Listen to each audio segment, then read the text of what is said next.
Hi guys, and welcome back to episode 7 of Moments in Time World War II Histories Pod Narvik tour. And just to catch you up, we have just had the British bravely trying to hold, with the Norwegians trying to hold the German advance from Oslo to Trondheim up, and it's kind of gone as well as you'd expect.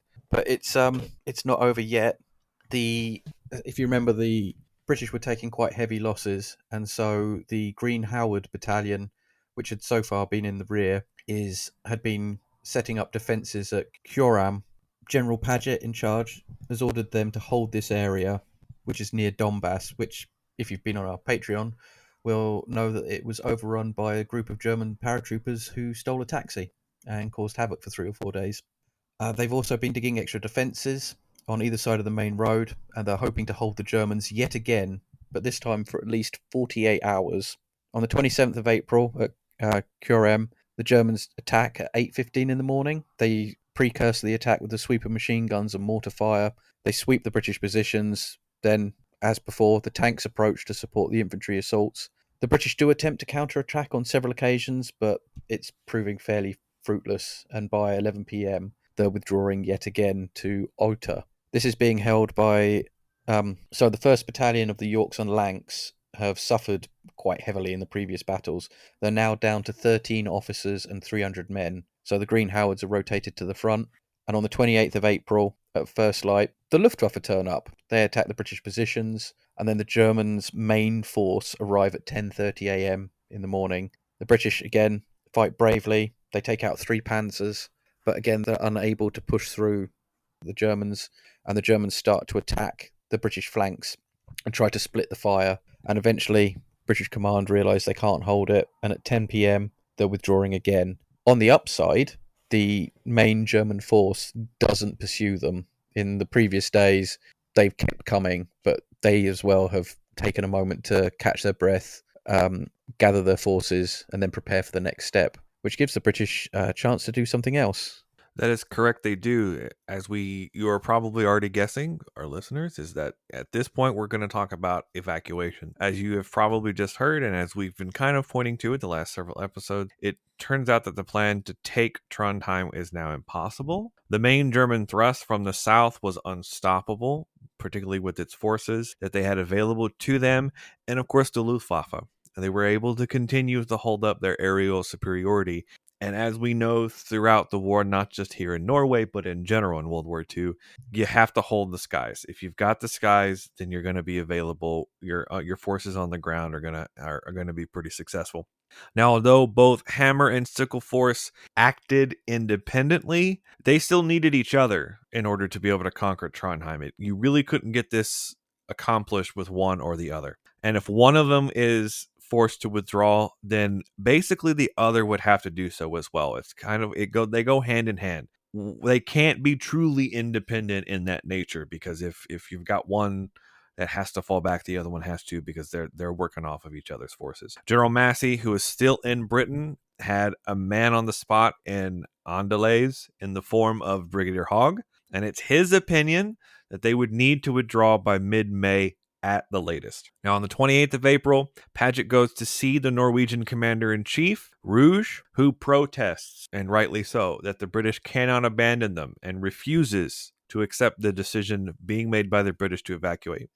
Of course, he goes on to say that if he would push down this road, he will complain personally to the chief of the Imperial Staff. But Norway at this point is not the priority anymore, as we are probably understanding. And the British, they're looking at the German-French border, right? This is where their focus is attention to. They're still not sure what the next blow is going to happen and what it's going to be, but that is beginning to take the priority here. There would be no reinforcements, and the RAF could not support them, and nothing would be able to stop the fall of Trondheim. So the British High Command agree to the evacuations. So Paget organizes his troops so they can break off combat as quickly as possible. The Royal Engineers start building roadblocks around the Donbass area. On April 29th, the 1st Battalion of the Yorks and Lances they head for Andalays, and a group of German infantry advance and move around these roadblocks. They are not able to advance too far, and they're ambushed by troops from the king's own Yorkshire Light Infantry, who gave the Germans a bloody nose and would force them to have to withdraw from that area.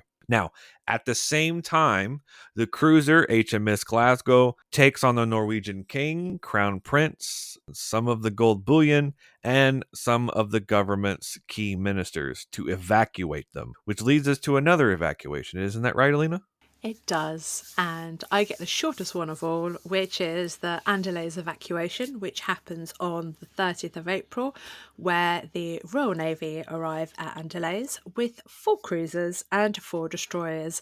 1,800 men are embarked, including Ruger, who was very begrudgingly in his withdrawal. And when they were ready for the rear guard to escape, another 1,300 men withdrew, with the town cleared of Allied troops by about 2 a.m.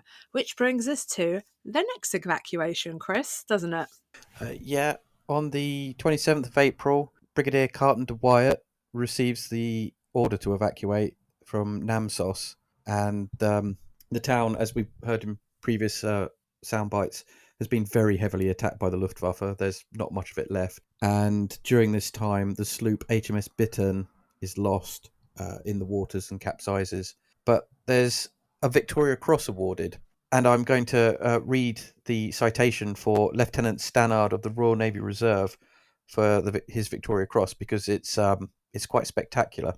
The King has graciously pleased to approve the grant of the Victoria Cross to Lieutenant Richard Bean Stannard, Royal Navy Reserve, HMS Arab, for outstanding valour and single devotion to duty at Namsos.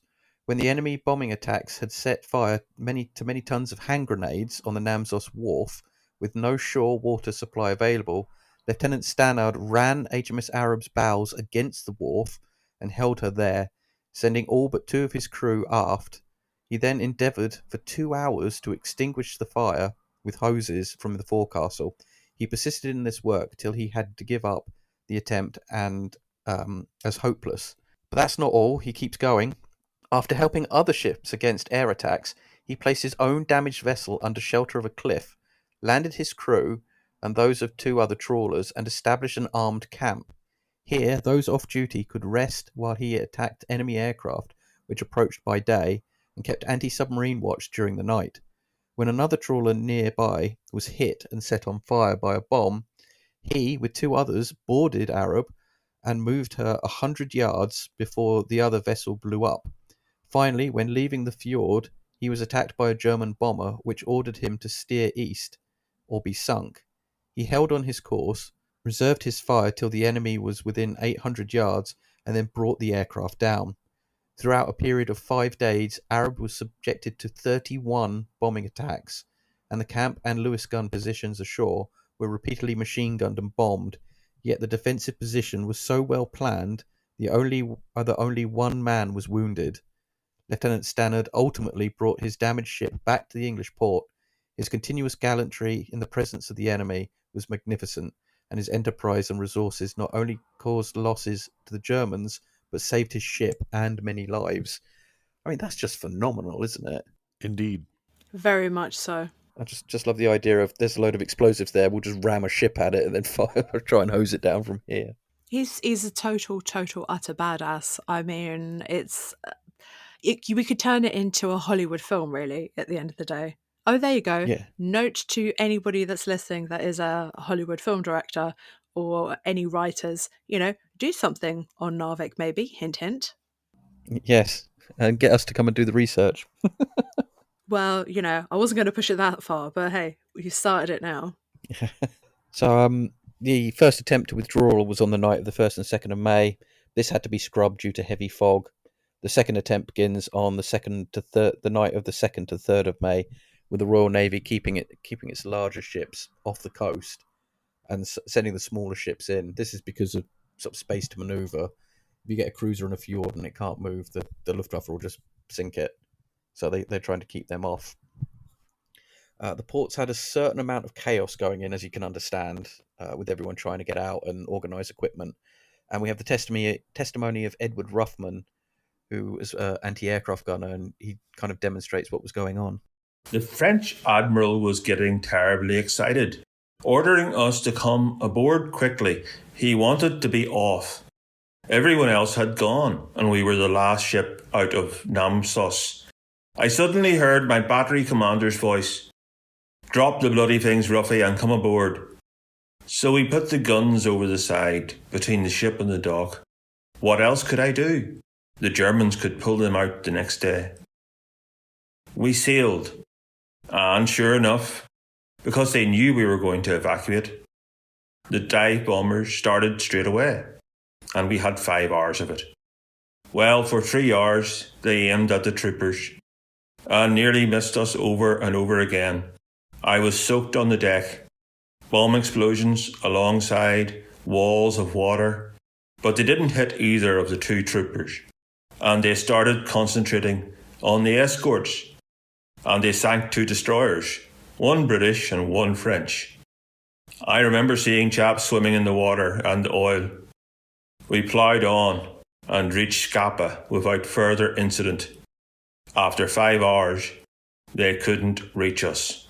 What strikes me about Edward Ruffman's testimony is that this is the part where he discusses seeing people swimming in the water and the oil. And the reason it strikes me is because that's a very similar situation that the United States would find itself when Japan bombs Pearl Harbor, and there are several testimonies and written escapades of sailors talking about not just seeing it, but themselves swimming to safety as best they could, jumping off of their ships and trying to get to shore and having to swim through water that is mixed heavily with oil like that. So anyway, the destroyer Afridi forms part of the evacuation and of course the rear guard. However, it's going to come under Luftwaffe attack with 2 bombs striking her because, again, we've already heard that the RAF, they're just not going to be able to help out, and the Luftwaffe is going to continue to have air superiority. Now, she capsizes, and she's going to sink with 100 Royal Navy men lost and 14 killed. The destroyer Bison is also lost during the evacuation. We also have a testimony from Ronald Hay. He's of the Fleet Air Arm, flying a SCUA patrol as air cover over the evacuation, and we'll go ahead and listen to that now. We mounted patrols at Namsos, where the British had their troops ashore. That's where we ran into the first Heinkel 111, which we demolished. Unfortunately, Bill Squires, who was my flight leader, he went in to do an attack, and he pulled up and away, and the tower gunner shot his tank up, and he blew up in an awful ball of flame. That was a horrible shock to see death so instant. But finally, he caught fire and he landed in the sea. We carried a rear gunner with a Lewis gun. As we circled around and the crew were climbing out into their dinghy, he started to shoot at them. And I said, "Look, lay off that lot. Stop firing at the poor bastards. They're going to have a hard enough time." There was ice floating in the water, and they are at least 4 miles from anywhere else. So finally, the last of the British troops are ready for withdrawal. The Royal Marines, who are holding the rear guard, are going to fall back. And this story is going to be told by our final testimony of the episode by Kenneth Hamilton. We were in Namsos to take off the last of the troops when Norway was evacuated. We had sent soldiers who had only just been trained. We understood that German ski troops had come whistling down and throwing hand grenades amongst these unfortunate soldiers who had barely been trained, stood there in their hobnail boots. It was a terrible fiasco. We were alongside the harbour in Namsos, and the remains of our army straggled down to the beach in total disarray. Some of them with no ammunition, no rifles, or anything, or tin hats, or whatever. We were about to leave when we heard from behind a hill, "Royal Marines, charge arms," and a small detachment of Royal Marines marched down the jetty, and a young officer, who must have been in his 20s, came up onto the bridge and saluted and said to the captain, "Royal Marines, correct, sir." These young chaps had held up the German advance to allow the recruits from the army to get down to the jetty, and then marched down as if they'd been on a parade ground.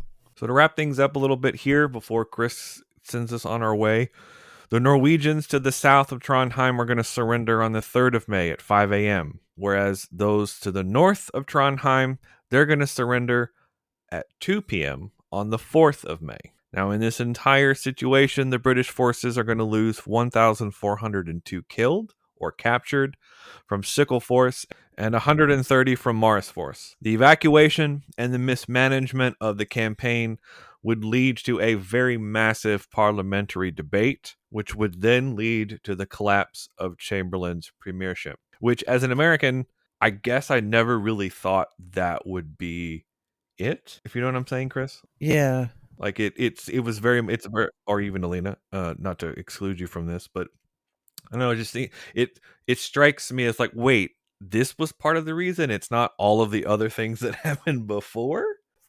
Yeah, I mean, because this is the first thing that the British have been properly involved in, and because obviously we couldn't do much to help Poland. Well, we could have, but Poland was sort of gone. We couldn't really do anything.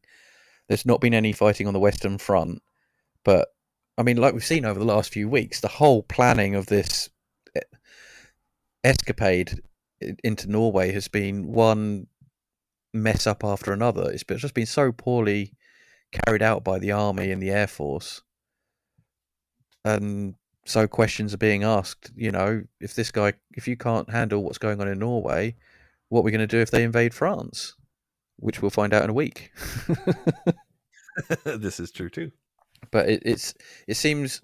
I mean, I know in the First World War we waited till 1916 before we changed prime minister, but on the verge of the invasion in France, there's a quick look around for who can we get to replace our prime minister. Get rid of him now. Yeah, that's true. And it just seems a bit of an odd time to do it. Well, I think this is something we could also talk more about in our Patreon episode. Oh, absolutely. And in the Patreon episode that goes hand in hand with this, we'll be discussing whether the British were right to evacuate. Should they have held on and fought on with the Norwegians as Ruger wanted, or was this the right call to make? So if you're interested, do please sign up to our Patreon and check that out. Any platforms that you're listening on, any stars, likes, comments, always much appreciated. And thanks for joining us. And we'll join you again on the 4th of May when the Polish finally turn up.